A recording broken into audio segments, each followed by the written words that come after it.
안녕하세요. 1타 ERP 정보관리사 2급 김지수 선생님입니다. 오늘은 재무회계 2장 교재 83에서 122쪽의 내용입니다. 교재 83쪽을 펴주시기 바랍니다. 해당 내용은 제5장 회계정보의 계정별 처리입니다. 이 부분에서 대부분의 문제가 출제되어 오니 꼭 강의를 여러 번 복습해 주시기 바랍니다. 자, 교재 83쪽 먼저 보도록 하겠습니다. 현금 및 현금성 자산에 대한 설명이 나와 있습니다. 밑줄과 형광펜으로 쳐보겠습니다. 자, 현금 및 현금성 자산이란 통화 및 타인 발행 수표 등 통화 대용 증권과 당좌예금, 보통예금 및 현금성 자산이 있다. 이러한 현금성 자산은 모두 3개월 이내라는 거 기억하셔야 합니다. 그래서 다음 중 현금 및 현금성 자산이 아닌 것은 이런 식으로의 문제가 출제가 됩니다. 그 오답지로 나오는 것들이 선일자 수표나 수입인지, 우표 등이므로 이것들을 꼭 기억해 주시기 바랍니다. 선일자 수표, 수입인지, 우표는 현금이 될 수 없습니다. 그래서 다음은 요구불 예금에서 당좌 예금입니다. 당좌 예금의 경우에는 기업이 이제 결제 수단으로서 수표를 사용하기 위해 거래은행과 약정에 의해 예금에다가 돈을 입금하고 용지를 교부받아 수표를 발행할 수 있는 결제 방식입니다. 그래서 이와 관련된 문제가 당좌처월 쪽에서 나왔는데요. 84쪽 보시기 바랍니다. 자, 당좌차월의 경우는 회계 개정 과목에서 이제 단기 차입금이라는 개정 과목으로 변모하여 등장한다라는 거 알아두시고, 자, 이 당좌차월 계약을 사전에 약정에 의해서 일정 금액까지는 잔액이 0원이더라도 잔액이 없더라도 수표를 발행할 수 있도록 하는 것입니다. 그래서 간혹 가다가 당좌차월 관련한 문제가 나오므로 그 문제 확인해 보시면서 잘 보시기 바랍니다. 그 다음 더 중요한 것은 이제 현금 과부족입니다. 현금 과부족은 꽤 많이 출제되므로 예제와 함께 풀어보도록 하겠습니다. 이는 장부상의 현금 잔액과 실제 잔액이 이제 일치하지 않는 경우 처리하는 가계정이다 라는 것이 중요합니다. 임시계정이라고도 하죠. 임시로 사용했다가 결산 시에는 사라지는 계정이 됩니다. 따라서 현금 부족액 혹은 과잉액을 현금 과부족으로 처리하고 원인 조사 후에 나중에 그것을 대체를 해준다. 그런데 결산일에도 이를 알 수가 없는 경우에는 결국에는 임시 가계정이므로 없애줘야 하므로 잡손실 혹은 잡이익으로 대체해준다 라고 되어 있습니다. 자, 이를 잘 기억하시고 현금 과부족 문제가 나온다면 한번 풀어보도록 하겠습니다. 그래서 실습 예제입니다. 다음 중 일반 기업회계 기준상 현금 및 현금성 자산의 합계액은 얼마인가? 다음과 같은 이제 문제가 출제가 많이 되었습니다. 한번 확인해 보도록 하겠습니다. 자, 현금 및 현금성 자산에 일단 현금은 해당이 되겠죠. 자, 자기합수표 해당이 될까요? 네, 맞습니다. 수입인지나 선일자 수표는 안 되지만 자기합수표는 된다라고 했습니다. 그럼 선일자 수표 안 되겠죠. 다음, 이제 보통 예금 될까요? 네, 아까 보통 예금 된다라고 하였습니다. 그리고 우편한 증서, 우표는 되지 않지만 우편한 증서는 가능하다고 합니다. 그리고 단기 대여금입니다. 이는 되지 않겠죠. 자, 기준도 없고 단기 대여금은 해당하지 않는다. 그 다음에 취득 당시 만기일이 3개월 이내인 환매 조건부 채권입니다. 자, 3개월 이내라는 조건이 붙었고 이는 현금성 자산에 해당하므로 이제 해당이 되겠죠. 그래서 모든 금액을 다 더해주면은 1250만 원이 될 것입니다. 이렇게 현금 및 현금성 자산인 것을 가지고 문제를 풀거나 혹은 이 중에서 아닌 것을 골라주세요 라는 문제가 출제되므로 예제 문제 잘 확인하고 넘어가도록 하겠습니다.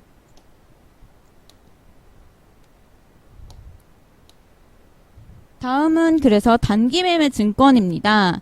단기매매 증권 같은 경우는 취득 원가에 수수료 비용을 가산하지 않고 따로 영업의 비용으로 처리를 해준다라는 것이 핵심입니다.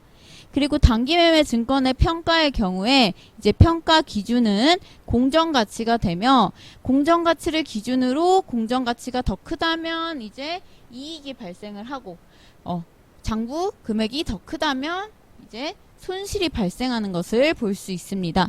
이러한 분계 잘 보시고 관련 문제가 출제된다면 이를 통해서 풀어주시기 바랍니다. 다음 페이지 넘어가도록 하겠습니다. 다음 페이지에 평가손익과 관련된 예제 문제가 있습니다. 자, 그래서 다음은 갑회사의 2020년 12월 31일 현재 단기매매 증권이 440만 원이다. 2020년 3월 1일 주당 2,200원에 매입한 것이다. 결산일 현재 단기매매 증권의 한 주당 공정가액이 3,300원인 경우 손익계산서에 평가이익으로 이제 인식될 금액은 이렇게 되어 있습니다. 자, 일단 보유 주식수가 몇 주인지 구하기 위해서 자, 단기매매 증권 전체 금액에서 자, 주당 2,200원이므로 2,200원으로 나누어 줍니다. 그 후에 구해주면은 2,000주라는 답이 나올 것입니다. 자, 2,000주 곱하기 그러면은 3,300원 하면은 현재 공정가액이 나오겠죠. 그런데 더 쉽게 구하려면은 우리 그냥 공정가액인 3,300원에서 2,200원을 뺀 후에 자, 2,000주 구해놓은 것을 곱해줍니다. 따라서 정답은 220만원이 우리 단기매매 증권 평가 이익이 될 것입니다. 이런 식으로 단기매매 증권 평가 이익까지 구해줄 수 있어야 합니다. 다음으로 넘어가겠습니다. 자, 이번에는 단기매매 증권의 양도입니다. 단기매매 증권을 처분하는 것을 의미하겠죠. 자, 그래서 만약에 처분하는 금액이 더 크다라고 한다면 이 또한 처분 이익이 발생할 것이고 아직 장부 금액이 더 크다라고 한다면 처분 손실이 등장하게 될 것입니다. 이에 대한 문제도 출제가 된다면 한번 같이 풀어보도록 하겠습니다. 다음은 86쪽 하단의 매출채권입니다. 매출채권은 총 두 가지 외상 매출금과 받으러움으로 나눠줄 수 있습니다. 외상 매출금과 관련해서는 이제 T계정을 그리는 문제가 간혹가다 출제됩니다. 따라서 해당 문제처럼 지금 해당 별표 친 것처럼 자, 기초 외상 매출금이 자, 차변에 기말이 대변에 온다면 자, 발생액은 지금 회수액은 대변에 온다라는 것을 기억하고 추후에 문제가 출제된다면 풀 수 있어야 합니다. 그 다음 옆쪽 받으러움으로 넘어가겠습니다. 받으러움은 발생 혹은 소멸 이렇게 나눠줄 수 있는데 자, 이 발생의 경우에는 역시 자산이므로 차변에서 증가하고 대변에서 감소하게 될 것입니다. 그러면은 감소하는 경우 이제 추심, 배서 양도, 어음 할인 이런 것 등으로 이제 될 수 있는데 해당 분계들 책에 나와 있는 것들 확인해 주시기 바랍니다. 특히 어음 할인의 경우에 이제 매출채권 처분 손실이라는 계정 과목을 사용한다는 것을 꼭 기억해 두시기 바랍니다. 매출채권 처분 손실입니다. 자, 그래서 관련 이제 문제 풀어보도록 하겠습니다. 자, 어음 액면가 500만원, 만기일이 지금 2021년 2월 25일이라고 합니다. 일시적 자금 부족으로 인해 2020년 11월 25일자로 이제 국민은행에 할인 양도하였다라고 했습니다. 자, 할인 양도하였다 하면 우리 매출채권 처분 손실 떠올리기로 했습니다. 따라서 한번 관련 문제 월할 계산을 통해서 풀어보도록 하겠습니다. 어음 할인 이자율은 10%라고 정보를 주었습니다. 따라서 이 할인율을 구하기 위해서 전체 어음 금액의 할인 이자율을 곱하고 100분의 10이겠죠. 곱하기 이제 월할 계산이므로 남은 개월 수가 지금 11월에서 12월 25일, 그 다음에 12월 26일에서 1월 25일, 그 다음에 1월 26일에서 2월 25일 총 3개월이 될 것입니다. 따라서 12분의 3만큼 할인료가 될 것이겠죠. 자, 그래서 구해주면은 12만 5천원이 될 것입니다. 따라서 이에 대한 분계를 수행해보면, 자, 매출채권 처분 손실이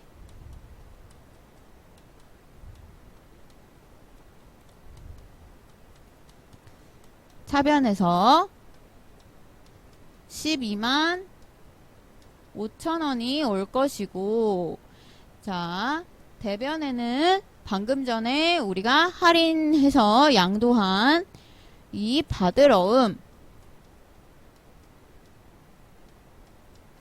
금액이 지금 500만원이 올 것입니다.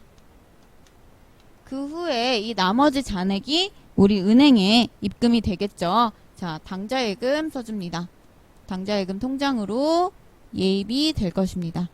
그 금액은 12만 5천원을 뺀 나머지 487만 5천원이 되겠죠. 자, 이렇게 구하면은 매각거래, 만약에 차입거래다 라고 한다면 이 매출채권 처분 손실을 이자 비용으로 바꿔줘야 한다는 거 참고로 알아두시기 바랍니다. 다음 쪽으로 넘어가겠습니다. 자, 가장 많이 출제되는 또 부분입니다. 대손충당금과 관련된 부분인데 일단 설정하는 경우 회계처리 먼저 보겠습니다. 자, 잔액이 없는 경우에는 그냥 대손상각비를 잡아줍니다. 그리고 대변에다가 대손충당금이라고 만들어줘야겠죠. 그리고 나서 후에 만약에 대손 예상액이 더 크다라고 한다면 충당금 잔액보다 더 크므로 역시 대손 상각비를 더 이제 늘려줘야 한다라는 것입니다. 그러나 반대로 충당금 금액이 더 많다라고 한다면 우리가 비용이 너무 과대 계상되므로 이는 좋지 않습니다. 따라서 이때는 대손 충당금 환입을 잡아줍니다. 이런 식으로 설정 시 회계 처리를 할 수 있다라는 거 알아두시기 바랍니다. 이보다 더 중요한 것은 이제 확정시입니다. 확정시 관련해서 문제가 최근에 자주 출제가 되었습니다. 그래서 이 확정된 금액보다 대손충당금이 크다면 자, 이 대손충당금을 차변해서 제거를 해줍니다. 그런데 확정액이 더 크다라고 한다면 그 큰 금액 차액만큼 대손 상각비를 잡아주고 나머지 우리 대손충당금을 사용해서 영원으로 만들어줍니다. 근데 만약에 이 대손했던 거를 다시 회수하게 되었다, 현금으로 했다면 이렇게 다시 대변으로 대손충당금이 이동하는 것을 볼 수 있습니다. 대손금 확정이라는 것은 우리가 그 매출채권 대손에 대해서 진짜 회수 불능하게 된 경우를 말합니다. 그래서 그에 대한 예제 한번 풀어보도록 하겠습니다. 자, 주 병회사는 외상매출금 잔액의 2%를 대손충당금으로 설정하고자 한다. 손익계산서상 대손상각비로 계산될 금액을 계산하면 이라고 되어 있습니다. 자, 요약 재무제표를 보니까 기존의 외상매출금은 7,200만 원이고 대손 충당금은 이제 100만 원이 있었습니다. 그래서 그 외상 매출금의 잔액은 지금 7,100만 원이 되겠죠. 요것을 가지고 문제 풀어보도록 하겠습니다. 우선 대손 충당금 설정액을 구하기 위해서는 외상 매출금 잔액에다가 곱하기 대손 추정률 2%를 곱해줍니다. 그리고 나서 이제 대손 충당금 잔액을 빼주어야겠죠. 대손 충당금 잔액 100만 원이 있었습니다. 이렇게 해주면 우리가 앞으로 설정할 대손 충당금 금액, 대손 상각비를 알 수 있겠죠. 정답은 그래서 우리 44만 원이 됩니다. 이런 식으로 우리가 중간에 대손 설정하는 거 혹은 대손이 이제 확정돼서 회수되는 것까지 기억해 주셔야 합니다. 자, 그래서 112쪽에 당좌자산과 관련된 문제를 풀어보도록 하겠습니다. 1번 현금 및 현금성 자산에 대한 설명으로 틀린 것은 입니다. 정답은 몇 번일까요? 네, 맞습니다. 정답은 1번입니다. 결산일로부터 만기가 3개월 이내까지만은 맞지만 우리 채권은 현금성 자산에 포함되지 않는다라고 했습니다. 문제 주의해서 읽어주시기 바랍니다. 두 번째 문제입니다. 현금을 지급을 하였으나 그 금액이나 목적이 확실하지 않을 때 사용하는 계정 과목은입니다. 정답은 가지급금입니다. 자, 가지급금 역시 임시 계정이므로 잘 알아두시기 바랍니다. 3번 2020년 12월 31일 매출채권 잔액이 2,500만 원에 대해서 대손 3%를 예상하고 있으며 충당금 잔액은 45만 원이다. 결산 시점에 계상되어야 할 대손 충당금은 얼마인가? 라고 되어 있습니다. 자, 일단 이 기말 잔액 곱하기 3%가 대손 충당금 설정액이 되어야겠죠. 따라서 2,500만 원 곱하기 3% 해줍니다. 그렇다면 금액이 얼마가 되나요? 네, 맞습니다. 75만 원이 되겠죠. 75만 원이 됩니다. 자, 그런데 충당금 잔액이 현재 45만 원이 있다라고 했으므로 자, 마지막에 계상되어야 할 대손 충당금 금액은 지금 75만 원에서 45만 원을 제외한 30만 원이 될 것입니다. 그래서 정답은 2번입니다. 4번 또 대손 충당금 문제입니다. 1월 5일 전기 외상 매출금 중 주 세기 물류의 부도로 자, 외상 매출금 70만 원이 전액 대손 처리하였다. 대손 처리 직전 외상 매출금 잔액이 계정이 다음과 같을 때 대손회계 처리는 이라고 되어 있습니다.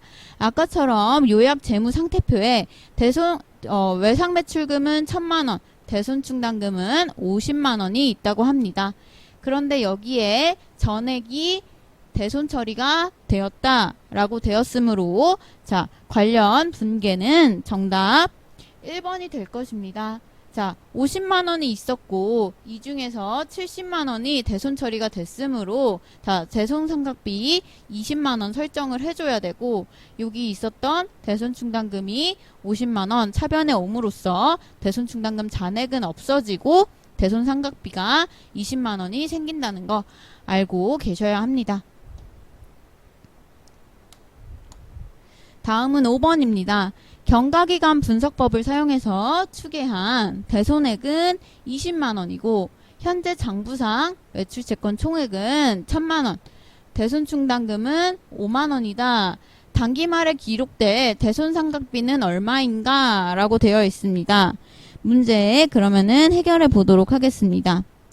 자, 우리 추산액이 20만 원이라고 했으므로 자, 대손 충당금 금액 5만 원을 제외한 나머지 15만 원을 대손 상각비 기록해 줘야겠죠. 따라서 정답은 2번입니다. 이렇게 먼저 재고자산 관련된 문제를 해결해 보았습니다. 다음은 재고자산으로 넘어가 보도록 하겠습니다.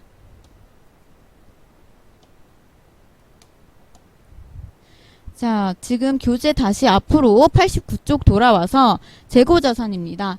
재고자산의 종류에는 원재료, 상품, 제공품, 반제품, 제품, 미착품 등이 있습니다. 그래서 여기서 중요한 것은 이에 취득 원가를 구하는 것입니다. 자, 취득 원가는 상품 원재료 같은 경우 매입 가액에 매입 운반비, 하역료 등의 취득 관련 부대 비용을 더하고 애누리, 환출, 할인액은 빼주는 방식으로 구하게 됩니다. 역시 이제 제품과 제공품은 직접 재료비, 직접 노무비, 제조 간접비를 더해서 제조 원가를 구해줄 수 있다라는 거 참고해서 알아두시기 바랍니다. 지금 더 중요한 것은 상품 매매에 관한 등식입니다. 등식들 꼭 외워두시고 이에 대한 문제가 많이 출제되오니 역시 많이 봐주시기 바랍니다. 그 다음은 이제 3번 기말 재고자산에 포함될 항목입니다. 간혹가다 출제될 가능성이 있으므로 각각 한번 읽어보겠습니다. 자, 운송 중인 상품, 미착품의 경우 선적지 인도 조건 기준에 따라서 구매자 재고자산에 포함이 되고 도착지 인도 기준이라면 판매자의 재고자산에 포함이 될 것입니다. 적송품, 시송품, 할부, 판매 상품 등도 한번 확인해 보시기 바랍니다. 그 다음 더 중요한 건 수량 결정 방법과 단가 결정 방법입니다. 이는 다음 중 단가 결정 방법이 아닌 것은 혹은 수량 결정 방법이 아닌 것은 이라는 식으로 문제가 출제될 수 있으므로 꼭 한번 읽어보시기 바랍니다. 그리고 단가 결정 방법에서 이 선입선출법이라던가 후입선출법, 총평균법, 이동평균법에 대한 공식들을 알고 있어야 합니다. 특히 선입선출법과 후입선출법 잘 봐주시기 바랍니다. 92쪽으로 넘어가겠습니다. 그래서 단가 상호 비교 방법이 있는데 인플레이션, 물가 상승을 가정하에 기말재고액과 당기순이익은 선입선출법의 경우 가장 많이 크게 계상이 되고 매출 원가의 경우 선입선출법이 가장 작다고 합니다. 이에 관한 문제도 출제가 되므로 잘 봐주시기 바랍니다. 그 다음 재고자산 감모손실과 재고자산 평가손실입니다. 재고자산 감모손실은 이제 원가성이 있는 경우와 원가성이 없는 경우로 나눠지는데 원가성이 있는 경우에는 매출원가로 처리하고 원가성이 없는 경우에는 영업의 비용으로 처리하게 됩니다. 그래서 그 감모손실을 구하는 공식이 장부수량에서 실제 수량을 제외하여 단위당 원가를 곱하는 것입니다. 이 공식 꼭 알아두시기 바랍니다. 감모손실 관련해서 최근에 출제가 되었습니다. 그 다음은 평가손실입니다. 평가손실은 기말의 보수주의에 따른 저가법, 순실현 가능가치로 평가할 때 재고자산의 시가인 순실현 가능가치보다 장부가액이 하락한 경우 매출 원가에 가산하게 됩니다. 따라서 재고자산 평가손실은 취득원가 빼기 시가, 그래서 취득 단가 빼기 순실현 가능가치 혹은 시가 곱하기 실제 수량이라는 거 필기해 두시기 바랍니다. 책에 나와 있지 않은 내용이므로 뒤에 있는 공식 한 번 더 필기해 주세요. 자, 그래서 예제 문제 한번 풀어보도록 하겠습니다. 첫 번째 예제입니다. 자, 자료를 기초로 종목별로 저가법을 적용할 때 기말에 보고될 재고자산 평가 손실은 이렇게 되어 있습니다. 자, 저가법에 따라서 이 평가 손실을 구하기 위해서는 취득 원가와 순실현 가능가치를 비교해 주기로 하였습니다. 자, 저가법은 더 낮은 금액을 구해주는 거겠죠. 자, 지금 A 품목 같은 경우 어떤 걸로 이제 처리가 될까요? 네, 맞습니다. 지금 순실현 가능가치가 더 작음으로 순실현 가능가치가 더 작음으로 A는 다음에 해당할 것입니다. 그리고 B 품목 같은 경우는 지금 취득 원가가 더 작은 것을 볼 수 있습니다. 그리고 마지막 C 품목은 48,000원으로 순실현 가능가치가 더 작음을 볼 수 있습니다. 따라서 그 차액은 각 1,000원과 그리고 2,000원이므로 이 둘을 더한 금액 3,000원이 바로 재고자산 평가 손실이 된다는 거 알아두시기 바랍니다. 다음 예제 2번입니다. 상품 장부상 재고 수량은 400개이나 실제로는 이제 380개가 인 것으로 판명이 되었다. 개당 400원이고 시가가 390원일 경우 감모 손실과 평가 손실은 얼마인가 이렇게 되어 있습니다. 자, 감모 손실의 경우 구할 때 장부에서 실제 수량을 빼고 곱하기 이제 개당 원가라고 했습니다. 그것도 취득 원가입니다. 따라서 이제 20 곱하기 자 400원이므로 정답은 이제 8,000원이 감모 손실이 될 것이다 라고 알 수 있습니다. 그러나 상품 이제 평가 손실의 경우 실제 재고 수량 380개 곱하기 이제 개당 취득 원가 빼기 시장 가격 혹은 순실현 가능 가치이므로 자, 요 금액은 3,800원이 될 것입니다. 자, 이렇게 감모 손실과 평가 손실 헷갈리지 말고 우리 구할 수 있어야 합니다. 그렇다면 재고자산과 관련된 문제 한번 해결해 보도록 하겠습니다. 113페이지입니다. 자, 6번 보겠습니다. 재고자산에 속하지 않는 것은 이라고 되어 있습니다. 정답은 몇 번일까요? 네, 맞습니다. 선적지 인도 조건인 미착 상품입니다. 자, 선적지 인도 조건 아까 잠깐 이제 등장을 하였습니다. 재고자산에 속하지 않는 것 설명할 때 이제 배웠었는데 그 부분 읽어보면서 참고하시기 바랍니다. 선적지 인도 조건의 경우에는 구매자의 재고자산에 포함이 되고 도착지의 경우에 이제 판매자한테 포함이 된다라고 되어 있습니다. 그 다음 7번입니다. 자, 이제 일반적인 물량 흐름과 일치하지 않지만 수익과 비용 대응의 원칙에 부합되는 평가 방법은입니다. 자, 정답은 4번 후입선출법입니다. 참고로 이렇게 수익과 비용 대응 원칙에 부합하는 것은 후입선출법이다 라는 거 알아두시기 바랍니다. 다음은 이제 8번입니다. 다음 자료에 의하면 기말재고는 얼마인가 입니다. 자, 그래서 한번 구해보도록 하겠습니다. 자, 일단 기초 재고자산이 10만원입니다. 그리고 단기 총 매입액이 90만원으로 나와 있죠. 그 다음에 이제 매입 애누리와 환출, 할인이 이제 둘이 합쳐서 보니 6만원이 됩니다. 그 다음에 이제 단기 출고 원가가 있으므로 이에 따라서 한번 구해주도록 하겠습니다. 자, 지금 일단 단기 출고 원가가 매출 원가이므로 60만원일 거고 그 다음에 기초가 10만원이라고 하였습니다. 그리고 단기 순매입액을 그럼 구해준다면 우리 금액이 90만원에서 6만원을 뺀 나머지 금액 84만원이 될 것입니다. 거기서 우리 기말 재고를 빼줘야 이 60만원인 단기 출고 원가가 나오게 되겠죠.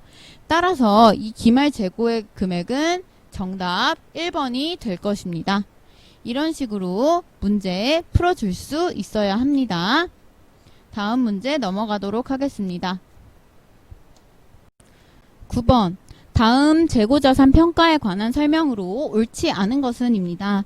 정답은 1번입니다. 재고 원가에 가산한다 라고 하였습니다. 10번 자산의 취득 가격에 대한 회계 처리로서 옳지 않은 것은 입니다. 정답은 1번입니다.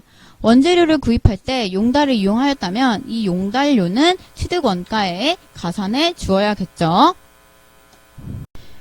93쪽 투자자산의 유가증권을 이제 보도록 하겠습니다. 첫 번째는 매도 가능 증권입니다. 매도 가능 증권이 가장 출제 가능성이 높으므로 잘 보시기 바랍니다. 단기매매증권, 만기보유증권 및 지분법 적용 투자주식으로 분류될 수 없는 채무 및 지분증권을 매도 가능 증권이라고 합니다. 이에 취득원가는 매입 가액에 취득 부대 비용을 더하여서 이제 구할 수 있습니다. 단기매매증권 같은 경우는 취득 부대 비용인 수수료 비용을 따로 이제 영업의 비용으로 처리를 하기로 하였지만 매도 가능 증권이나 만기 보유 증권의 같은 경우 자, 취득 원가에 포함해서 이제 계산하게 된다라는 게 핵심 내용입니다. 요것만 꼭 기억하시고 넘어가도록 하겠습니다.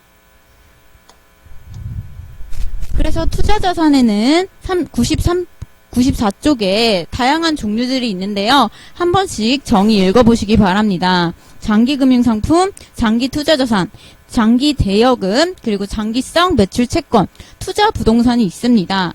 이 중에서 투자부동산이란 고유의 영업활동과는 전혀 관련이 없고 이제 투자의 목적으로 비영업용으로 소유하는 토지, 건물 및 기타 부동산을 의미합니다. 95쪽 이제 유형자산을 보도록 하겠습니다. 유형자산에는 토지, 건물, 구축물, 기계장치, 차량 운반구, 비품, 건설 중인 자산 등이 있다라고 하였습니다. 그래서 중요한 것은 유형자산 취득 원가의 결정입니다. 취득 원가의 경우 처음에 구입한 순수한 구입 가액에 취득 시 부대 비용을 더해주고 혹시나 이제 매입 할인된 바가 있다면 이를 빼주는 방식으로 구해줍니다.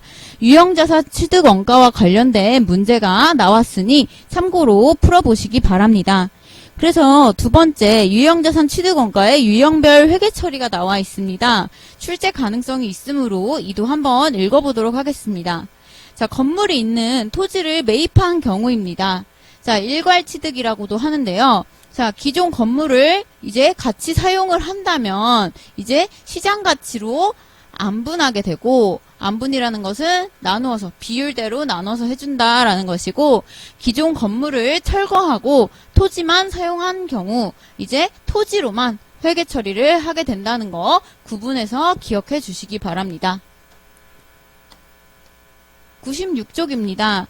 그래서 사용 중인 건물을 철거하는 경우가 있습니다. 이때 건물의 장부 금액은 제거해주고 철거 비용 같은 경우는 전액 단기 비용으로 처리하게 됩니다.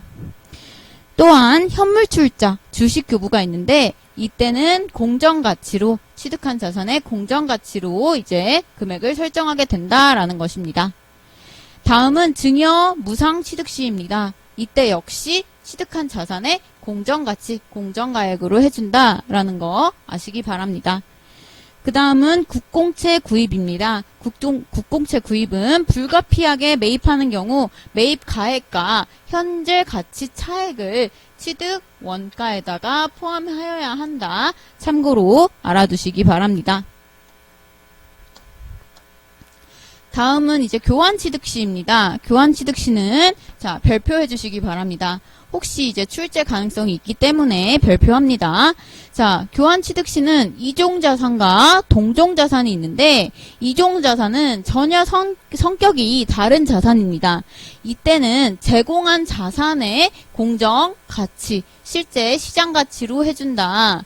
반면에 동종자산의 경우에는 제공한 자산의 장부 금액으로 해준다. 왜냐면 비슷한 성격을 가지고 있으니까. 그래서 이공동장 이렇게 외워주시면 좀 편할 것 같습니다.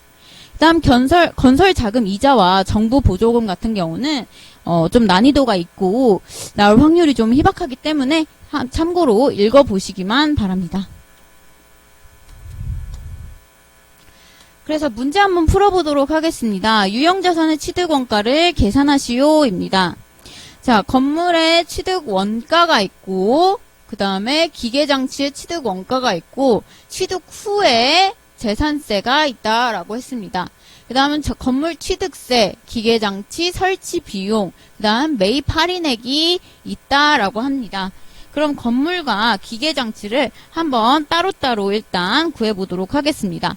건물의 경우 취득 원가가 일단 500만 원이 있었고, 그 다음에 취득세가 30만 원. 자, 얘는 이제 취득 부대 비용이 되겠죠. 그런데 건물 취득을 한 후에 재산세는 이제 취득 후이므로 세금과 공과라는 개정 과목으로 처리를 하게 됩니다. 따라서 이는 포함하지 않습니다. 그 다음 건물에 매입 할인액, 건물을 매입하면서 할인을 해줬다. 따라서 10만 원을 제외해줍니다. 그래서 건물은 결국 520만 원이라는 거 구할 수 있습니다.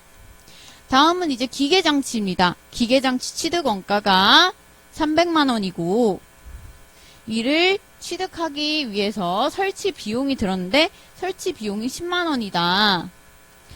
따라서 정답은 310만 원이 될 것입니다. 그렇다면 다 합친 유형자산의 취득 원가는 총 이제 830만 원이 되겠죠. 자, 정답은 830만 원이라는 거 계산하고 넘어가셔야 합니다. 다음은 자본적 지출과 수익적 지출을 보도록 하겠습니다. 자본적 지출 옆에다가 필기하도록 합니다.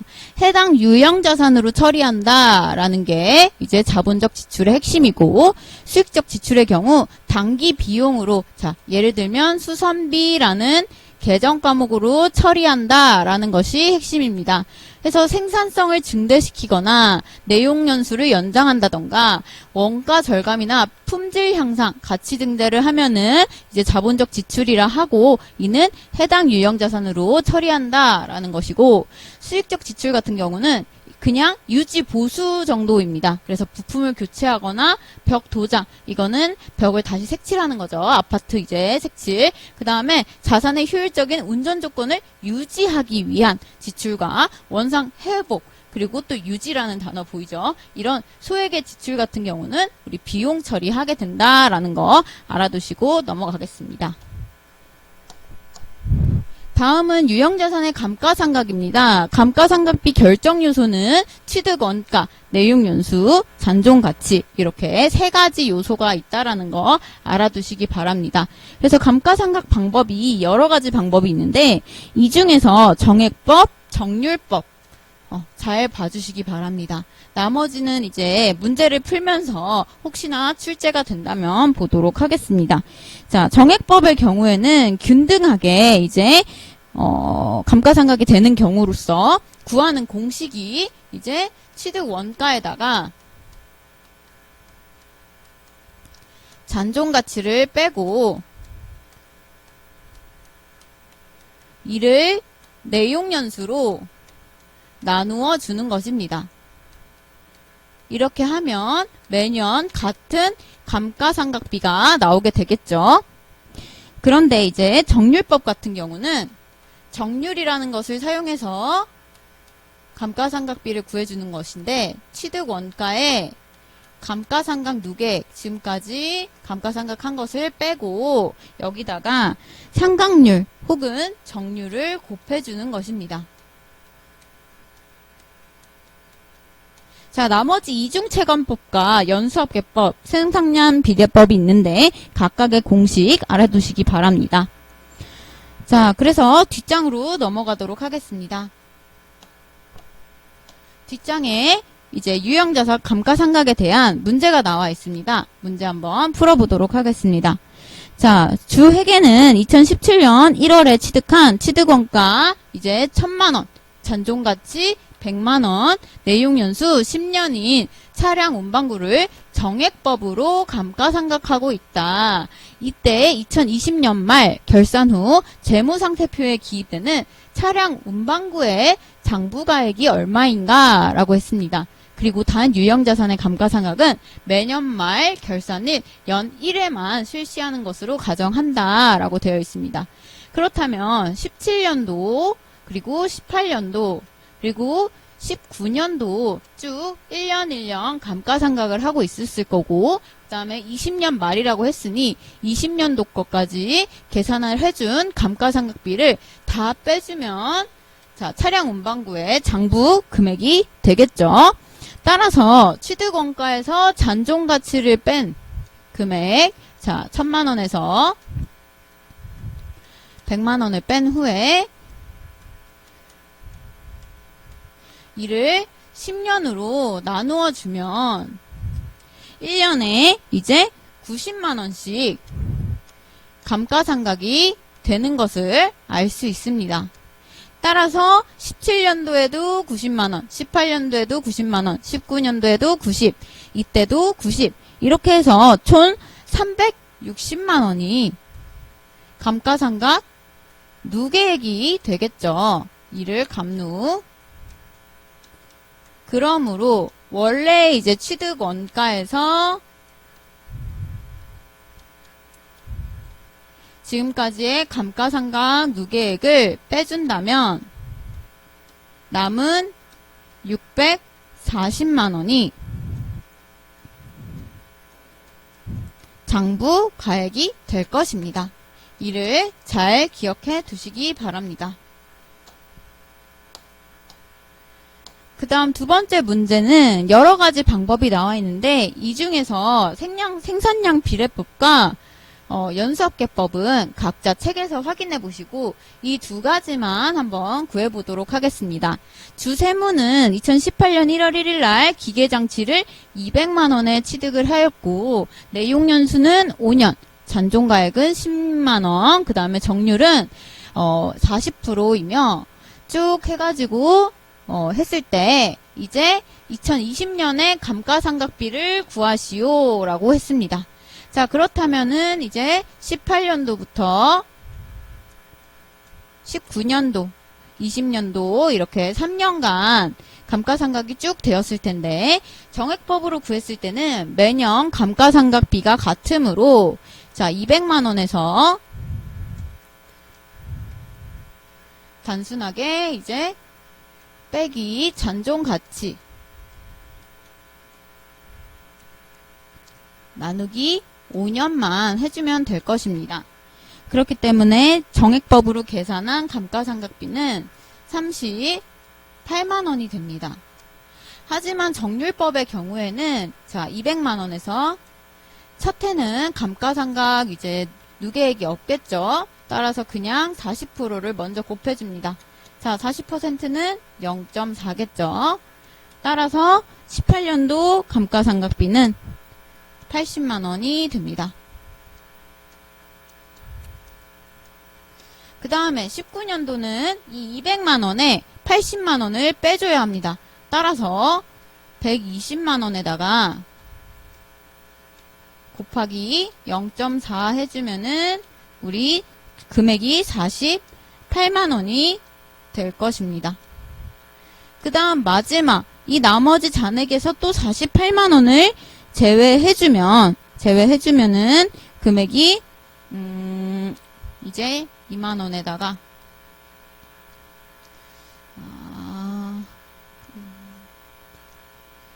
72만원이 되겠죠. 여기다가 곱하기 0.4를 해줍니다.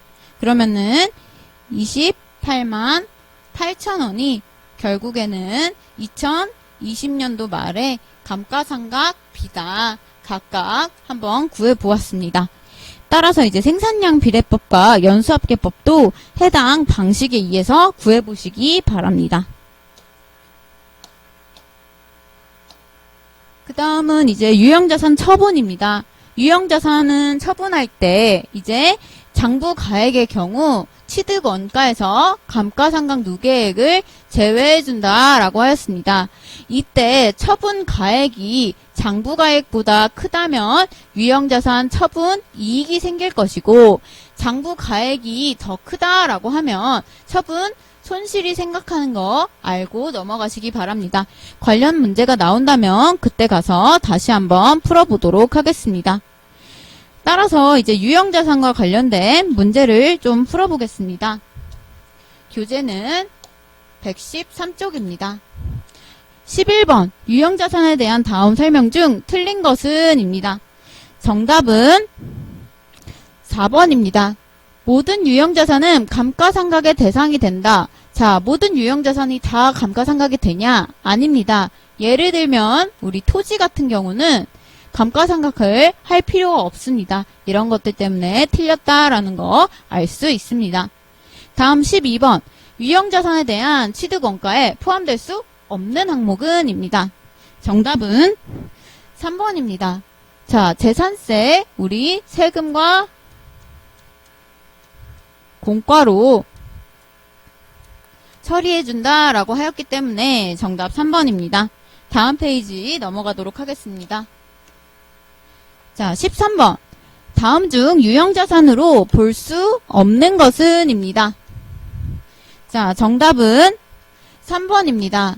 자, 나머지는 업무용 혹은 이제 종업원의 복지를 위해 얘도 업무용일 거고 회사에서 제작 중인 기계장치 이런 것들은 다 유형자산에 해당되지만 판매 목적이라고 했다면 우리 결국에는 재고자산이 된다라는 것을 알 수 있습니다. 따라서 정답은 3번입니다. 14번. 감가상각에 대한 설명으로 틀린 것은 입니다. 정답은 2번입니다. 자, 감가상각은 원가 배분 과정으로서 가치의 감소를 기록하는 과정이다 라고 되어 있습니다. 자, 이는 틀렸습니다. 왜냐하면 자, 그 이유가 감가상각은 결국 자산의 취득 원가를 체계적이고 합리적인 방법에 의해서 내용연수를 걸쳐서 배분하기 위한 것이지 원가 배분 과정이 아니기 때문입니다. 나머지는 이제 맞기 때문에 한번 읽어보시기 바랍니다. 자, 15번입니다. 유형자산에 대해 감가상각을 하는 목적으로 가장 적절히 이제 기술한 것은 이라고 되어 있습니다. 정답은 4번입니다. 자, 자산의 취득원가를 체계적으로 기간에 걸쳐서 배분하기 위한 것이 감가상각이다. 아까 설명했었습니다. 이 문장 잘 기억해 두시기 바랍니다. 자, 감가상각이라는 것은 자산의 취득원가를 체계적으로 기간에 걸쳐서 배분하기 위한 것이지 원가 배분 과정이 아니다. 원가랑은 관련이 없다라는 것입니다. 자, 16번. 다음은 유형자산의 감가상각에 대한 내용이다. 틀린 것은 입니다. 자, 정답은 3번입니다. 정률법에 의할 경우 감가상각비는 초기에 적고 나중으로 갈수록 많이 생긴다. 자, 반대가 되겠죠. 초기에는 이제 많고 뒤로 갈수록 적어진다. 그 아까 우리 18년도부터 시작해서 20년도까지 구할 때 결국 감가상각비가 점점 줄어드는 것을 볼 수 있습니다. 이에 대한 이유는 계속해서 감가상각 누계액을 제거해 주기 때문입니다. 따라서 점점 정률법은 감누를 제거해 주므로 점점 적게 계상된다라는 것이 맞습니다. 다음 17번. 다음 유형자산 감가상각 방법에 대한 설명 중 가장 잘못된 것은 입니다. 정답은 3번입니다. 정률법을 적용할 경우 연수합계법을 적용하는 것처럼 잔존가액을 고려해야 된다가 아니라 자, 정률법의 경우에는 감가상각 누계액을 고려한다고 하였습니다. 따라서 정답은 3번입니다. 18번. 이제 계산 문제입니다. 신성은 2017년 1월 1일에 취득한 취득원가 400만원, 잔존가액 40만원, 내용연수 10년인 기계장치를 정액법으로 감가상각하고 있다. 이때 2020년 말 결산 후 재무제표에 기입되는 기계장치의 장부가액은 얼마인가? 라고 되어 있습니다. 자, 이에 대한 감가상각비를 구하기 위해서 일단 취득 원가에 잔존 가치를 빼준 후, 자, 내용 연수인 10년으로 나눠주시기 바랍니다. 그러면 36만원에서 36만원이 되겠죠? 자, 1년에 36만원씩 17년, 그 다음에 18년, 19년, 20년, 총 4년간 빼주었습니다. 따라서 이를 제거해주면 정답은 2번이 될 것입니다. 이렇게 구할 수 있어야 합니다. 그 다음 19번. 자, 12월 31일 결산법인인 A사는 2020년 7월 1일 날 잔존가치가 10만원, 내용연수가 10년인 기계장치를 100만원에 구입을 하였다.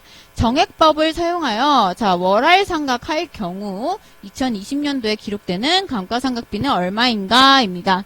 원래 감가상각비를 구할 때 역시 취득 원가에서 잔존가치를 빼준 이후에 자 이를 우리 내용연수로 나누어 주기로 했습니다. 그럼 매년 9만원씩 감가상각이 되는 것을 볼 수 있었죠. 근데 취득일이 지금 7월 1일이다. 따라서 1년은 자 1월부터 12월까지인데 자 7월에 이를 취득했다. 7, 8, 9, 10, 11, 12 총 6개월이겠죠. 따라서 이를 2분의 1, 12분의 6으로 나누어 줍니다. 그렇기 때문에 정답은 1번 45,000원이 되겠죠. 20번입니다. 다음과 같은 형태로 유형자산을 연초에 취득하였을 경우 이중체감법으로 감가상각을 한다면 3년차 시점에서 인식해야 할 감가상각비는 이라고 되어 있습니다. 자, 이는 아까 문제가 만약에 출제되면 풀어보기로 하였습니다. 자, 처음에 이제 취득 원가에서 감가상각 누계액이 없으므로 이제 여기다가 이중체감법으로 구해줄 텐데 자, 총 내용연수가 3년이었습니다. 이중체감법은 역으로 해주는 것이므로 이렇게 3분의 2 해주면은 첫 해의 감가상각비는 다음과 같이 됐을 것입니다. 300만원. 자, 그 다음은 이제 여기서 이 300만원을 빼줍니다. 150만원이 되겠죠. 그 다음 또 이중체감법에 따라서 3분의 2 해줍니다. 자, 그러면은 우리 금액이 100만원이 되겠죠. 자, 그 다음에 마지막 이제 3년차에는 이 100만원을 뺀 50만원에다가 자, 그 다음에 곱하기 3분의 2가 되겠죠. 이렇게 구해주면 33만 3,333원 땡땡땡땡 이렇게 될 것입니다. 따라서 정답은 3번입니다. 이런 식으로 감가상각비 구할 수 있어야 합니다. 자, 다음은 이제 연수합계법과 그리고 생산량 비례법에 의한 방식입니다. 한번 구해보도록 하겠습니다. 자, 기계장치는 금액이 일단 50만원이고 자, 취득일은 지금 19년도 7월 1일이었습니다. 그리고 나서 19년도 이후에 이제 20년도에 감가상각비를 각각 얼마인가 라고 했으므로 한번 구해보자면 일단 연수합계법의 경우에는 50만원에서 잔존가치인 5만원을 제외해주고 그 다음에 만약에 이제 1년치라고 하면은 15분의 전체 내용연수의 합에 자 첫째 번째 이제 내용연수 한 다음 2분의 1이 들어갈 것입니다. 이 2분의 1은 자 7월 1일에 취득했기 때문이겠죠. 따라서 이에 대한 금액은 7만 5천원이 됩니다. 그리고 나서 또 반년 50만원에다가 5만원을 제외해주고 자 얘도 곱하기 15분의 이번엔 4 곱하기 2분의 1이 되겠죠. 따라서 금액은 이제 6만원이 될 것입니다. 자, 이 둘을 더해주면 연수합계법으로 인한 감가상각비가 되겠죠. 그래서 13만 5천원이 된다라는 거. 그러면은 자동적으로 2번과 3번은 안 되게 될 것입니다. 그 다음은 생산량 비례법입니다. 자, 얘 역시도 지금 보니까 자, 취득 원가에 잔존 가치를 빼주고 그 다음에 이제 곱하기 자 900단위분의 180단위다. 자 자, 이게 지금 총 예전 생산량 분의 자, 180단위 이렇게 되겠죠. 따라서 이는 9만원이 될 것입니다. 자, 그래서 2020년도에 이제 구한 감가상각비가 9만원 이렇게 되므로 지금 정답은 요거 지금 오타죠. 1번입니다. 정답 1번이라는 거 알고 넘어가시기 바랍니다. 자, 그 다음은 22번입니다. 다음 중 유형자산에 대한 자본적 지출에 해당하지 않는 것은 이라고 되어 있습니다. 정답은 맞습니다. 2번입니다. 부품 교체, 유지, 보수 이런 것들은 수익적 지출이라고 했죠. 그 다음 23번 보유하고 있던 차량을 장부가액보다 낮은 가격을 받고 매각하였다. 이 거래로 인한 이제 영향은 정답은 4번입니다. 자, 일단 가지고 있던 차량을 팔았으니 자산의 감소가 됐을 거고 그 다음에 이보다 낮은 가격을 받고 매각을 했으므로 또한 자본의 감소가 될 것입니다. 자, 그래서 이제 넘어가겠습니다. 다음은 무형자산입니다. 무형자산은 교재 99쪽을 봐주시기 바랍니다. 무형자산이란 이제 눈에 보이지 않는 것들이겠죠. 그래서 인식 조건이 식별 가능성, 자원의 통제, 그리고 미래 경제적 효익이 필요합니다. 그래서 무형자산의 종류로는 영업권, 개발비가 있고 개발비 말고 연구비나 경상개발비는 다 비용이라고 하였습니다. 그리고 산업재산권, 기타로 라이선스, 프랜차이즈, 저작권, 소프트웨어 등이 이제 무형자산의 종류로 분류가 된다. 그리고 제6절 101페이지 기타 비유동자산에는 전세권, 임차보증금, 영업보증금 등이 있다라는 거 알고 넘어가시기 바랍니다. 이제 부채로 가보겠습니다. 자, 부채는 유동부채와 비유동부채로 나누어질 수 있다고 했었고, 유동부채는 이제 1년 이내에 지급되리라고 기대되는 채무, 그래서 매입채무, 단기차입금, 미지급금, 선수금, 예수금 등을 포함한다라는 거 아셔야 합니다. 그 다음에 비유동부채에서 중요한 것은 사채입니다. 자, 사채 발행가액 구하는 공식 꼭 알아두시기 바랍니다. 액면금액 곱하기 원금의 현가계수 더하기 액면 이자 곱하기 연금의 현가 계수라는 거 알아두세요. 자, 그래서 만기에 지급할 원금의 현재 가치와 그리고 미래에 지급할 그 이자액의 현재 가치를 더했을 때가 사채의 발행가액이 될 수 있다라는 거 알아두시기 바랍니다. 자, 그래서 이 발행에 대해서 총 3가지 방식이 있습니다. 첫 번째는 액면, 두 번째는 할인, 세 번째는 할증이 되겠죠. 자, 액면은 액면가 그대로 할인을 할인해서 발행하기 때문에 사채 할인 발행 차금이 나온다. 할증은 더 비싸게 발행을 하는 것입니다. 그래서 사채 할증 발행 차금이 나온다라는 거 알아두시기 바랍니다. 그래서 이 상황에 따라서 각각 발행하는 방식이 다른 겁니다. 만약에 시장 이자율이랑 액면 이자율이 같다 하면은 액면 발행이고, 만약에 시장 이자율이 더 크다라고 했으면은 할인 발행. 자, 액면 이자율이 더 크다면 할증 발행을 하게 됩니다. 그 이 유효 이자율 혹은 시장 이자율이라는 것은 채무증권으로부터 만기일까지 기대되는 현금 유입액의 현재 가치를 최초의 장부가액과 일치시키는 이자율이라는 거 정의까지는 알아두시기 바랍니다.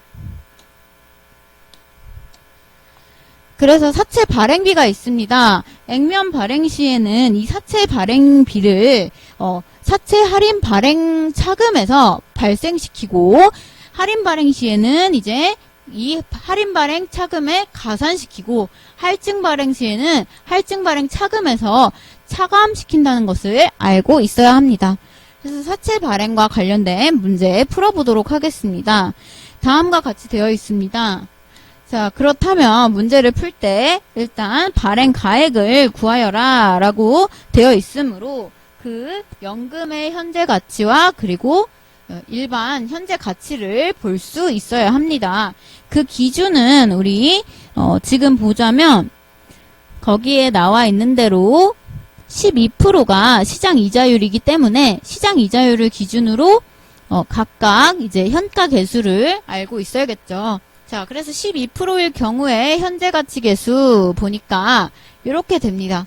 요걸 가지고 이제 발행 금액을 구할 수 있을 것입니다. 따라서 100만 원에다가 곱하기 자 0.7972에다가 더하기 자 10만 원이 이제 연이자율이므로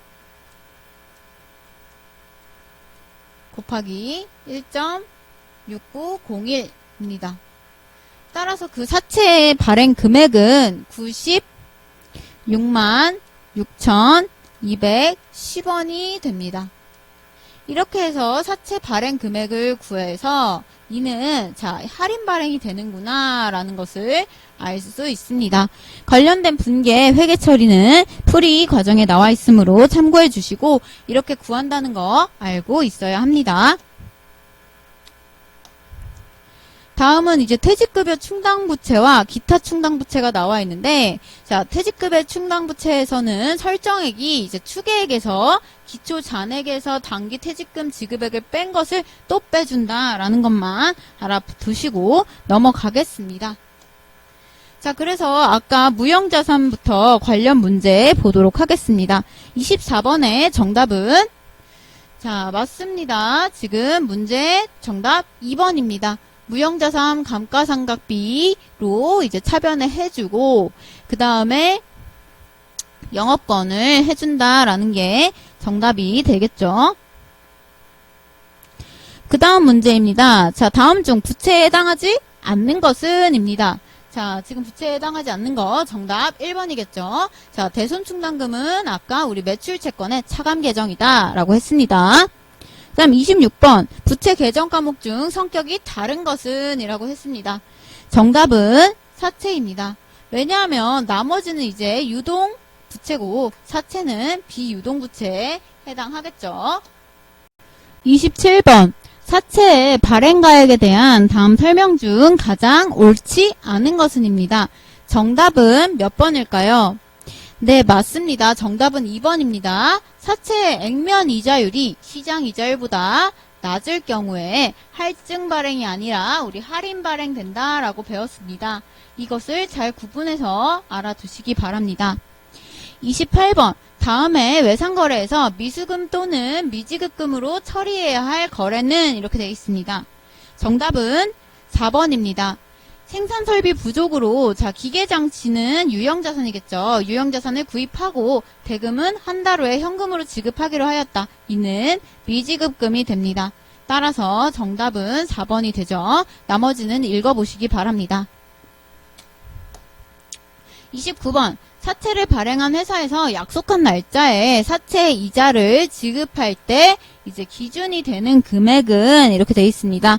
정답은 1번 액면가액입니다. 우리 액면가액을 기준으로 해서 액면 이자율을 따져서 이자를 지급한다 라고 하였습니다. 자, 다시 이제 자본으로 넘어가겠습니다. 자, 자본은 이제 재무상태표에서 마지막이겠죠. 자, 자본에서 중요한 것은 자본의 분류입니다. 그 전에 이제 각각 한번 살펴보도록 하겠습니다. 자본금은 일단 보통주 자본금과 우선주 자본금으로 나눠지며 주식의 발행 시에 액면, 할증, 할인 발행을 할 수 있다라고 합니다. 그래서 할증 발행의 경우에는 주식 발행 초과금인 자본잉여금이 등장을 하고 할인 발행의 경우에는 주식 할인 발행 차금인 자본 조정이 나온다라는 거 알아두시고 그에 대한 분계 보도록 하시기 바랍니다. 그래서 주식회사의 주식 발행과 관련된 문제 보도록 하겠습니다. 자, 주회계는 2020년 1월 1일 자본증자를 위해 액면에 10,000원 주식을 이제 12,000원에 발행하고 전액을 현금으로 수취하였다라고 되어 있습니다. 단 주식 할인 발행 차금은 15,000원이 있다라고 합니다. 자, 이에 대한 분계 일단 차변에 현금 12,000원이 올 거고 대변에 이제 자본금 10,000원이 올 것입니다. 이에서 보면 2,000원이 주식 발행 초과금이 되어야 하는데 이미 주식 할인 발행 차금이 있다고 합니다. 따라서 주식 할인 발행 차금을 먼저 계상을 해주고 1,500원 그리고 남은 500원이 이제 주식 발행 초과금이 되겠죠. 따라서 정답은 거기 나와 있는 2번이 될 것입니다. 다음은 자본잉여금입니다. 105쪽에 하단부터 자본잉여금의 분류가 나와 있습니다. 주식 발행 초과금, 감자차익, 기타의 자본잉여금 이런 것들은 다 이제 자본잉여금에 해당한다라는 걸 알고 있어야 합니다. 그리고 이제 표가 제시되어 있는데요. 유상증자, 무상증자, 그리고 유상감자, 무상감자 이렇게 나와 있습니다. 이에 대한 증자와 감자가 각각 자산, 자본금, 잉여금, 자본에 어떻게 영향을 미치는지 이에도 구분해서 알고 있어야 합니다. 자, 그래서 자본잉여금과 관련된 예제 보도록 하겠습니다. 자, 다음 자료에서 자본잉여금에 해당하는 항목의 금액은 얼마인가입니다. 첫 번째 주식 발행 초과금 해당하겠죠. 그 다음에 주식 할인이라고 되어 있습니다. 할인은 안 된다. 그 다음에 감자차익. 자, 맞습니다. 그 다음에 감자차손 안 되겠죠. 자기주식 처분 이익 되겠죠. 이익이니까. 자, 자기주식 처분 손실이니까 안 됩니다. 자, 이익준비금. 자, 이익준비금은 따로 이익잉여금에 속한다. 그 다음에 매도가능증권, 평가이익 역시 얘도 기타 포괄손익 누계액에 들어가겠죠. 그래서 다 되는 것을 더하여 주면 정답 40만원이 되겠습니다. 이렇게 각각 자본잉여금 분류할 수 있어야 합니다. 106쪽에 3번 이익잉여금입니다. 이익잉여금이란 손익거래 결과로 얻어진 순이익의 일부가 주주에게 배당되지 않고 사내에 유보 축적되어 발생된 잉여금입니다. 그래서 대표적으로 이익준비금이 있는데 이에 대한 상법을 꼭 알아두시기 바랍니다. 상법 규정에 의해서 자본금의 2분의 1에 달할 때까지 결산 시 금전에 대한 이익 배당금의 10분의 1 이상의 금액을 적립하도록 한다. 따라서 이 적립금을 구하는 문제가 간혹 출제되었으니 잘 봐주시기 바랍니다. 그 다음은 자본조정입니다. 자본조정에는 자기주식, 감자차손, 자기주식 처분 손실 이런 것들이 들어있습니다. 그래서 자기주식은 자사의 주식을 매입하고 소각하지 않고 보유 중인 주식이고 감자차손은 자본 감소 시 소각된 주식의 액면 가액보다 주주에게 환급된 금액이 더 큰 경우에 발생을 하고 자기주식 처분 이익은 손실은 아까 가지고 있던 자기주식을 다시 발행해서 매각 시에 처분 금액이 취득원가보다 적은 경우 발생을 한다라는 거 알고 넘어가시기 바랍니다. 그래서 자기주식 처분의 이익에 관한 예제 문제가 나와 있습니다. 자, 적법하게 보유 중인 자기주식 취득원가 이제 20만원을 15만원에 처분하고 처분대금은 보통예금으로 입금받았다. 자, 단 처분 당시 자기주식 처분 이익이 이미 3만원 계정이 있으며 회계 처리를 하시오 라고 되어 있습니다. 자, 자기주식이 원래는 2천만원이었습니다. 보유하고 있다가 자기주식을 감소시켰으므로 20만원 대변에 써줄 수 있습니다. 그 다음에 이제 보통예금으로 받은 금액은 15만원입니다. 보통 예금 15만원. 자, 그렇다면 나머지 자기주식 처분 손실이 원래는 돼야 하는데 이미 이익이 있다라고 했으므로 이제 자기주식 처분 이익 3만원을 먼저 상계시켜 줍니다. 그리고 나머지 이제 2만원이 처분 손실이 되겠죠. 자, 이것을 감안하고 문제 푸셔야 합니다. 다음으로 넘어가겠습니다. 자, 주식 할인 발행 차금과 미교부 주식 배당금도 역시 이제 자본 조정에 해당한다는 거 알고 문제 관련 정의 읽어보고 넘어가시기 바랍니다. 그 다음 5번. 자, 108페이지 손익의 처분입니다. 손익의 처분에는 순이익의 처분과 순손실의 처리가 있는데 이 처리하는 이제 과정들이 이렇게 있구나 정도 알고 계시면 되겠습니다. 그래서 미처분 이익잉여금의 경우에는 이제 처음에는 처분 순서가 이익잉여금으로 시작해서 마지막 이미 적립금으로 된다라는 거. 그 다음에 순손실의 처리 같은 경우는 미처리 이제 결손금이 나타나고 이는 처분 순서가 이익잉여금부터 자본잉여금으로 된다라는 거 알고 있어야 합니다. 그래서 괄호 3번 이익잉여금의 처분까지 한번 쭉 읽어보시기 바랍니다. 그래서 관련 문제 보면서 조금 더 공부해 보도록 하겠습니다. 자, 30번입니다. 자, 회사의 기초 자본금은 1억 원, 액면가 5천 원, 발행 주식 수가 이제 2만 주이다. 신규 사업에 진출을 위해 회사는 주당 10,000원, 액면가 5,000원에 자, 선주를 증자하였으며 이때 기말 자본금은 어떻게 되는가? 라고 되어 있습니다. 자, 이를 구하기 위해서는 일단 기말 자본금은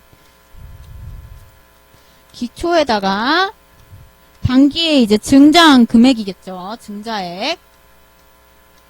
자, 기초 금액이 지금 1억이라고 했죠. 1억 원. 그 다음 증자한 금액 보도록 하겠습니다. 증자는 지금 5,000원 곱하기 1000주이므로 500만원이 될 것입니다. 따라서 기말에는 지금 자본금을 다 더해서 1억 500만원이 될 것입니다. 그래서 정답 30번에 2번이 되겠죠.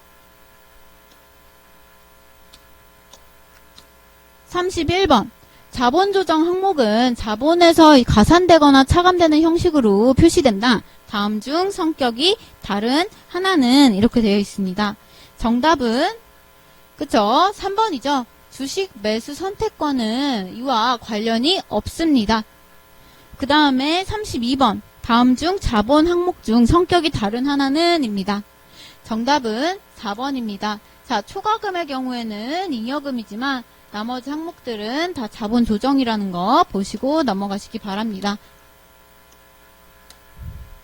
자, 그 다음 9절 이제 수익과 비용 보도록 하겠습니다. 수익과 비용에서 수익은 일단 자본을 증가시키는 요인으로 인식 요건이 책에 나와 있으므로 참고로 읽어보시기 바랍니다. 자, 이는 원칙적으로 발생 기준에 의해서 인식한다라는 것이 핵심입니다. 그래서 그 유형별 수익의 인식 방법이 있는데 위탁 판매의 경우에는 제3자에게 판매를 한 시점, 그 다음에 반품 조건부 판매는 이제 시용 판매라고 해서 한번 사용해보고 이제 판매를 하는 건데 구매자가 이제 허락을 하면 이제 수익이 인식됩니다. 그 다음 할부 판매는 재화가 인도된 경우에 됩니다. 그 다음에 광고 수익은 광고를 이제 전달하는 시점에 공연 입장료는 행사가 개최되는 시점에 수강료는 강의 기간 동안 발생 기준을 적용하고 예약 판매나 도급 공사 같은 경우는 진행 기준을 적용한다.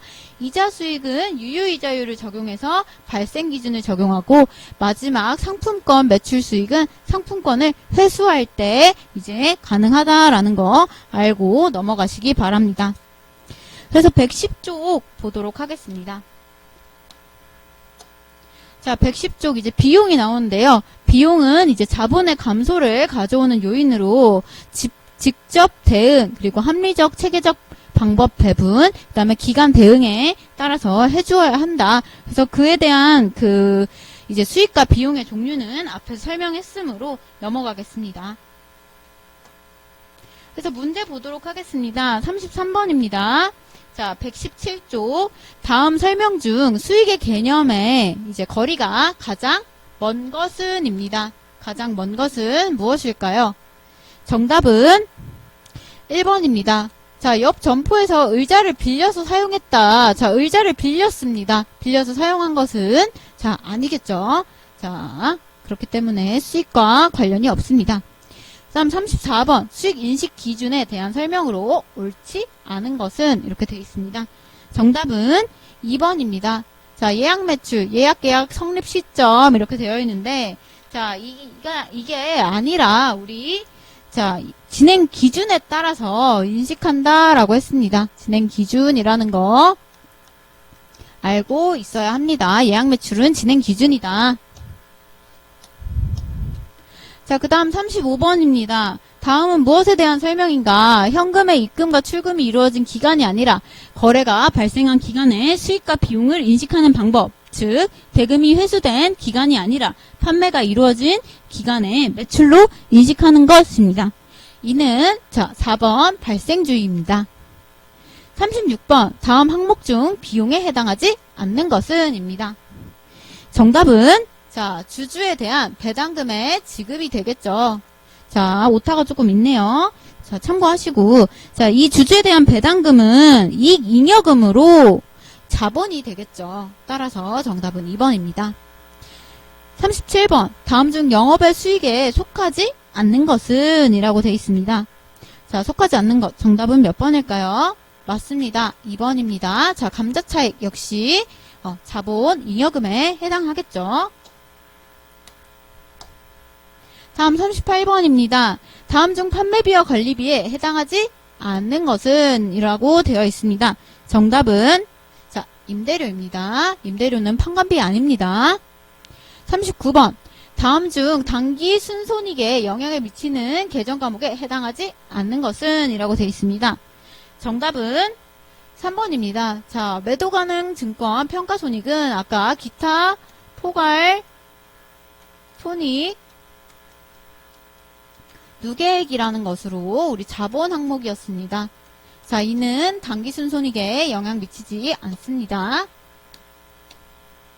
40번 다음 자료를 이용해서 매입을 계산하면 얼마인가? 자 다음 페이지에 나와 있습니다. 순매입액 그래서 구하는 공식으로 구할 수 있겠죠. 자 매입을 계산한다는 것은 순매입을 구해달라라는 것이니까 그걸 생각하면서 풀어보시기 바랍니다. 그래서 정답은 총 매입액에다가 일단 운임은 더해주고 자 나머지 애누리, 할인, 환출은 빼주게 됩니다. 자 그렇다면 정답은 어떻게 될까요? 자 1000만원에서 70만원만 빼주면 되니까 정답은 책에 나와 있는 대로 2번이 되겠죠. 자 930만원 되겠습니다. 41번 다음 자료에 의한 매출 원가를 구하시오 라고 되어 있습니다.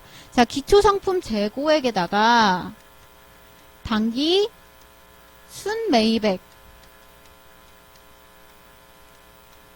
그 다음에 기말을 뺀 것이 이제 매출 원가다라는 것을 알고 있어야 합니다. 그래서 우리가 알고 있는 것은 기초상품 재고액, 기말상품 재고액은 제대로 나와 있습니다.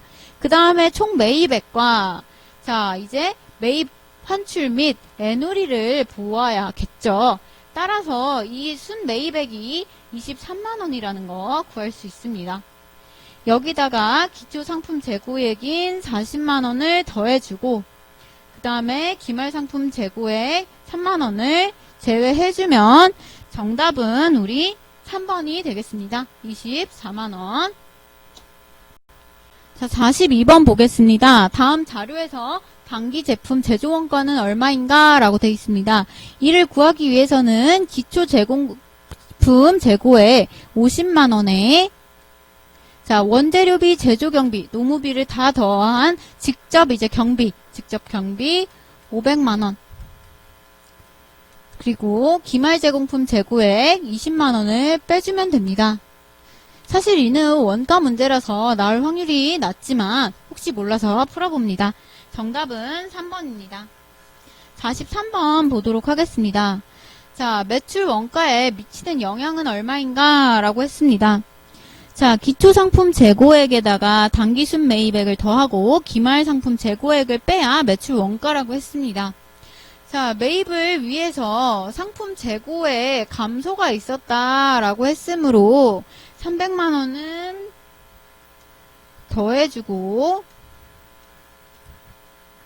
그 다음에 이에 관련된 비용도 들었으므로 매입을 위한 지출이 있었으므로 우리 50만원이 또 더해질 것입니다.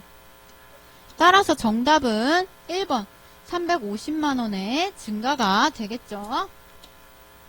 44번 다음은 주 부강산업의 회계 자료 중 일부이다. 주 부강산업의 매출 총이익은 얼마인가? 이렇게 되어 있습니다. 매출 총이익은 순매출액에다가 자, 매출 원가를 빼준다라고 하였습니다.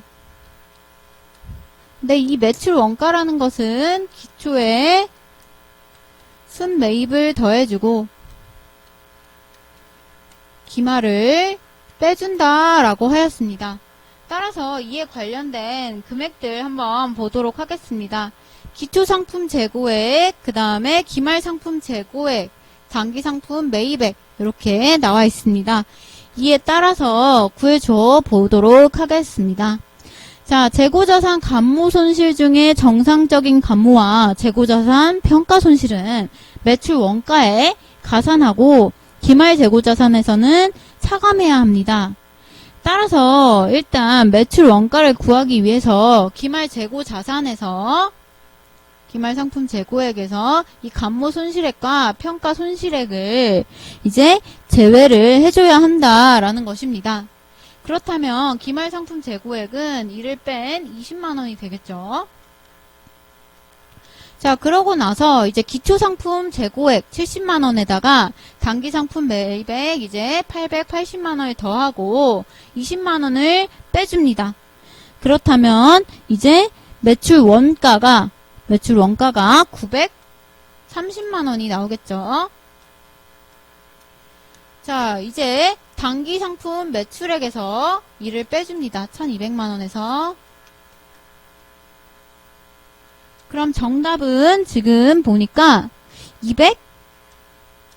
270만원이 될 것입니다. 그래서 답은 3번입니다. 다음 자료에서 영업이익은 얼마인가 라고 되어 있습니다. 자, 영업이익을 구하기 위해서는 매출액에서 매출 원가를 뺀 매출 총이익에서 이제 판매비와 관리비를 빼주어야 합니다. 그러면은 영업이익이 나오게 된다는 거 알고 우리 문제 풀어보도록 하겠습니다. 일단 매출액에서 매출 원가를 뺀 금액, 자, 2천만원에서 1200만원 뺐으니 800만원이 되겠죠. 자, 여기서 판관비만 골라내서 빼주도록 하겠습니다. 자, 복리후생비 해당됩니다. 위자비용 안됩니다. 보험료 됩니다. 여비교통비 비로 끝나니까 되겠죠. 외환차익, 자, 외화환산이익 다 이익으로 끝나기 때문에 되지 않는다라고 하였습니다. 따라서 자, 350만원을 빼주면 정답은 이제 450만원, 45번의 정답은 3번이 되겠죠. 46번 보도록 하겠습니다. 다음 자료를 활용하여 단기 비용 총액을 계산하시오 라고 되어 있습니다. 위에 기본 등록 단기 수익을 구하는 공식을 사용하여 한번 해보도록 하겠습니다. 기말 자본 기말 자산의 기말 부채를 빼서 구할 수 있습니다. 따라서 이 금액은 것입니다. 다음 기초 역시 기초 자산에서 기초 부채를 빼야 구할 수 있습니다. 그렇다면 840만원에서 370만원을 뺐으므로 470만원이 될 것입니다. 우리 기말자본에서 기초자본을 뺀 금액은 단기 순이익이 됩니다. 그렇다면 단기 순이익은 구했을 때 330만원이 되겠죠. 또 당기순이익을 구하는 방식이 총 수익에서 총 비용을 빼주는 방식이 있으므로 이를 또 사용하여 총 수익 472만원에서 어떠한 비용을 빼면 330만원이 된다. 따라서 정답은 142만원이 비용이 될 것이다 라고 할 수 있습니다. 그래서 정답은 1번입니다.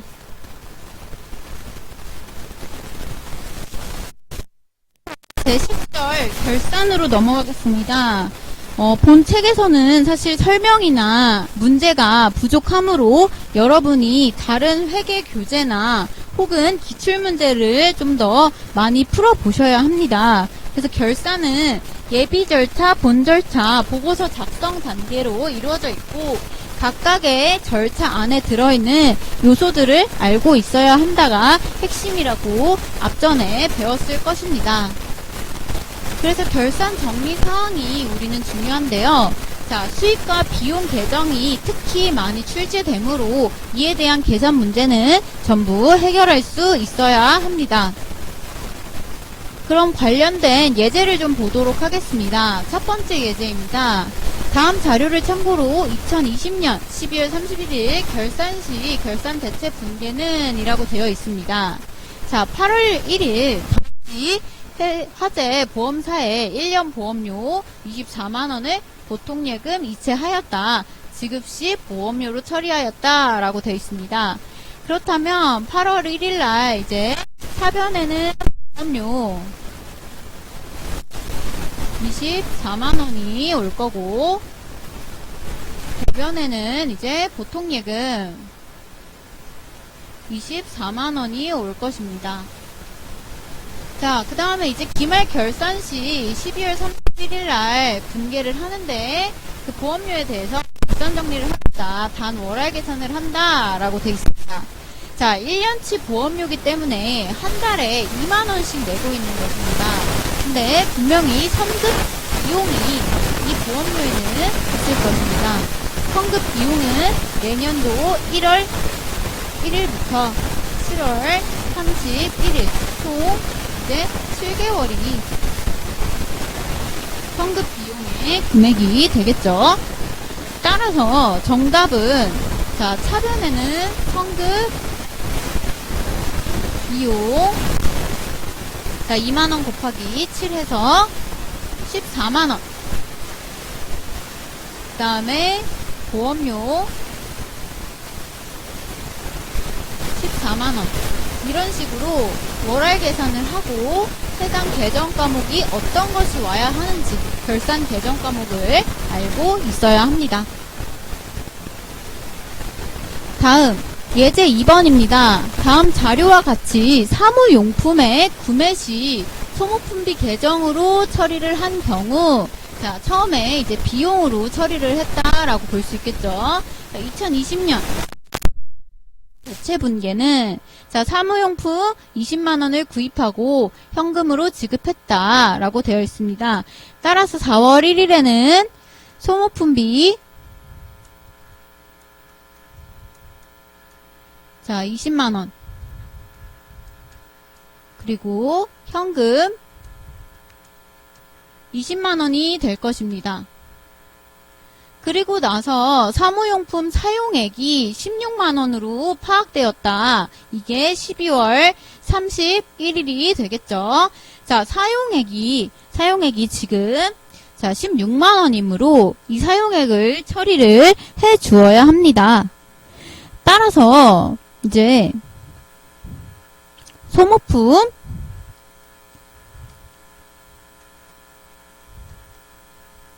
남은 거 4만원 그리고 소모품 비 4만원을 내년으로 이제 미사용액을 넘겨주어야 한다라는 거 알고 있어야 합니다. 자, 이렇게 만약에 비용으로 처리를 하였다면 회계 처리가 미사용으로 되겠지만 반대로 소모품비 계정이 아니라 소모품으로 처리가 되었다면 반대의 분계가 나온다는 거 지금 예제의 풀이 확인하시기 바랍니다. 예제 3번입니다. 2020년 9월 1일에 1년분 임대료 120만원을 현금으로 수취하였다. 2020년 12월 말 결산 시 이에 대한 회계 처리는 자 기간은 다음과 같다라고 했습니다. 자 9월 1일에 분계 먼저 해보면 자 현금으로 임대료를 120만원 수취했으므로 차변에 현금 120만원 대변에 임대료 120만원이 올 것입니다. 이는 1년치이므로 한 달에 10만원씩 임대료를 받고 있는 거겠죠.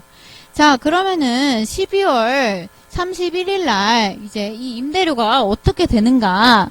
이 임대료는 차기에 선수 수익이 있는 것입니다.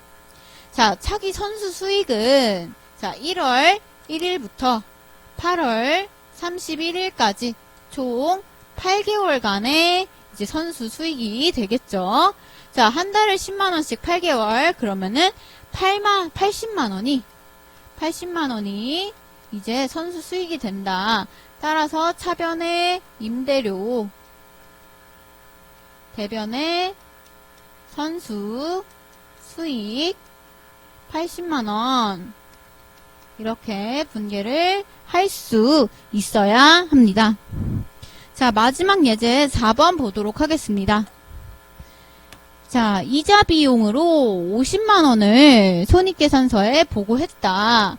2020년 초에 미지급 이자 비용은 20만원이며 2020년 현금으로 지급한 이자 비용은 10만원이고 자, 20년 기초나 기말에 선지급 이자 비용은 없다고 가정할 때 2020년 말 이제 미지급 이자 비용은 얼마인가 라고 되어 있습니다. 이를 한번 T계정으로 풀어보겠습니다.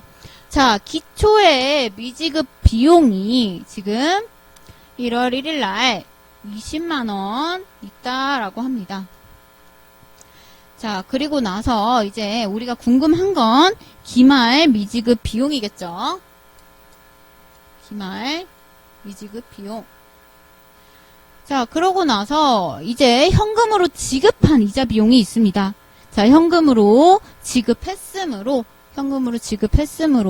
10만원 있을 거고 이 중에서 50만원이 이자 비용으로 보고됐다. 그럼 이 나머지가 미지급 비용 증가액, 단기 지급액에서 그 미지급 비용 증가액을 더한 것이 손익계산서상 이자 비용일 것입니다.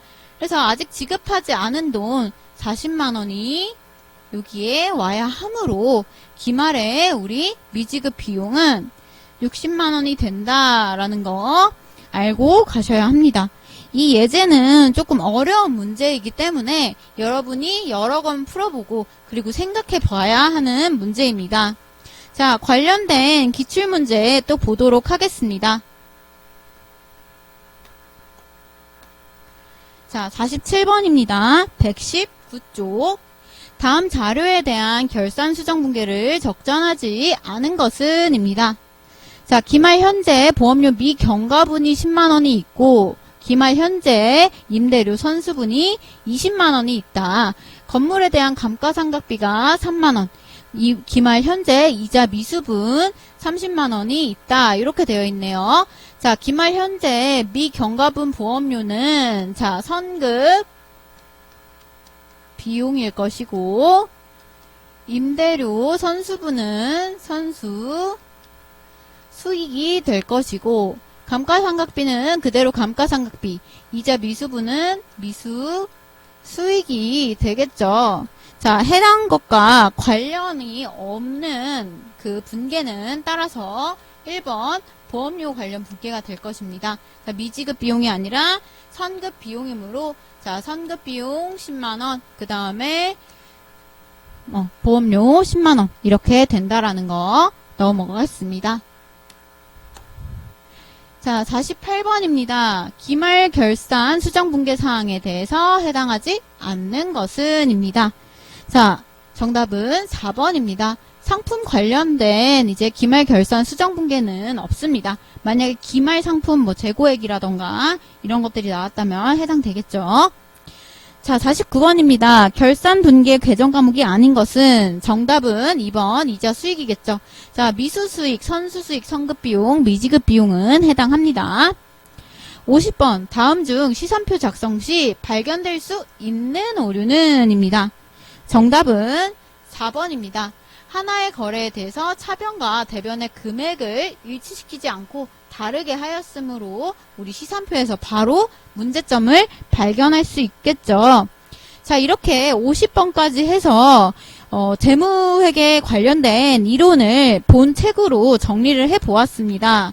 아까 말했다시피 이론 내용과 문제가 부족하므로 여러분이 이론을 다른 책으로 보충을 한다던가 기출문제를 더 풀어보는 식으로의 연습을 해봐야 합니다.